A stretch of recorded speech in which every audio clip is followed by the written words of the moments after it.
Bonjour à tous. Dans cette vidéo, nous allons voir comment configurer les différents paramètres des exercices dans votre cours.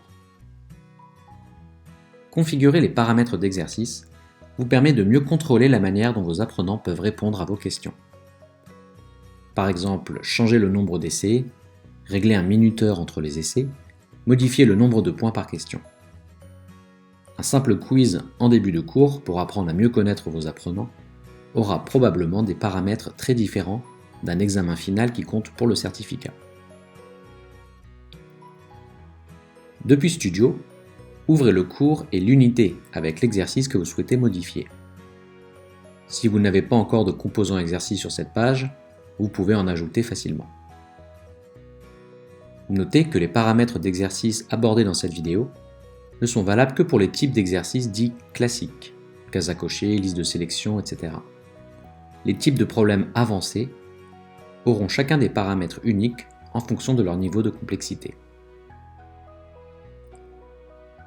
Pour cette vidéo, je vais utiliser une question à choix multiples. Cliquez pour modifier le composant, puis sélectionnez Paramètres. Ici, nous pouvons modifier les paramètres de notre exercice. Je vais apporter plusieurs modifications, puis vous montrer comment cela apparaît pour un apprenant. Tout d'abord, je vais modifier le nom d'affichage. Cela change le titre de l'exercice et est visible pour les apprenants. Ensuite, je modifie le nombre maximum d'essais sur 2. Ceci définit le nombre de fois qu'un apprenant peut essayer de répondre à cet exercice. Si vous n'entrez pas de valeur, le nombre d'essais autorisés est illimité. Vous pouvez également définir une valeur par défaut dans les paramètres avancés du cours. Le coefficient de l'exercice définit le nombre de points que vaut chaque question. Si la valeur n'est pas définie, chaque question de l'exercice vaut 1 point.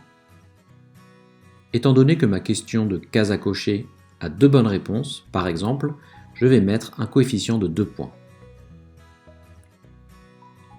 À noter que changer le coefficient d'un exercice ici n'a pas d'impact sur le poids de la note finale que vous configurez dans le menu Évaluation.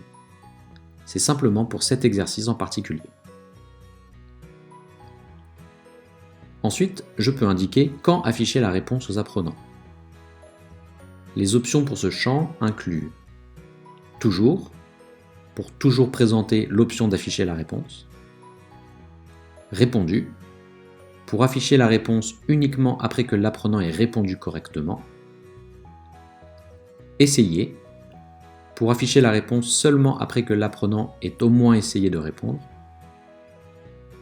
Fermer, pour afficher la réponse uniquement après que l'apprenant a épuisé toutes ses tentatives ou si la date d'échéance est passée,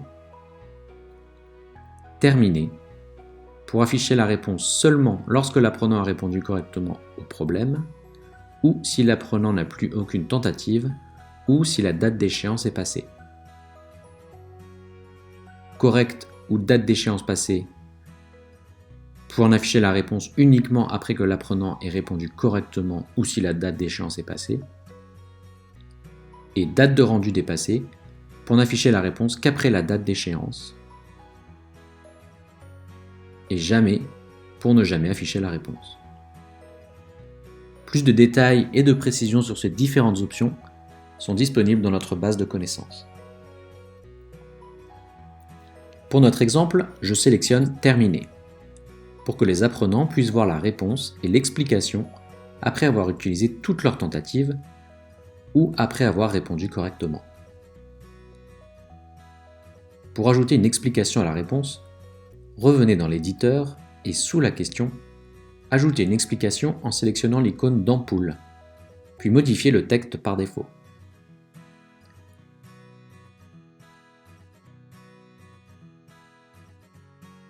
Nous verrons comment cela est visible par l'apprenant plus tard.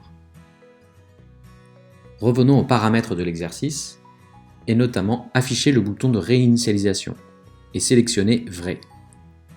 Cela signifie que l'apprenant peut réinitialiser sa réponse. Enfin, nous allons définir un délai entre les tentatives afin que l'apprenant attende 30 secondes entre ses tentatives pour un exercice avec plusieurs essais. Enfin, cliquez sur Enregistrer. En haut de l'unité, cliquez sur Publier, puis sur Aperçu réel pour visualiser ces changements dans le LMS. Survolez le menu Voir ce cours en tant que et assurez-vous de sélectionner Apprenant. Nous pouvons maintenant tester notre exercice du point de vue d'un apprenant. Tout d'abord, nous pouvons voir ici le nouveau titre du composant, exemple de case à cocher, que nous avons modifié. Pour ma première tentative, je sélectionne 2 réponses incorrectes. Si j'essaye de faire une autre tentative tout de suite, un message m'indique que je dois attendre au moins 30 secondes entre mes tentatives, ainsi que le nombre de secondes restantes. Je peux cliquer sur Réinitialiser pour effacer mes réponses précédentes et recommencer de zéro. Et je peux maintenant sélectionner une autre combinaison de réponses. Comme j'ai utilisé 2 essais sur 2 et que je n'ai pas obtenu la bonne réponse, mon score est de 0 sur 2 qui est visible ici. Maintenant que la réponse est fermée, je peux cliquer sur Afficher la réponse, qui affiche les bonnes options ainsi que le texte d'explication. Et voici comment configurer les paramètres d'un exercice dans Mookit Studio.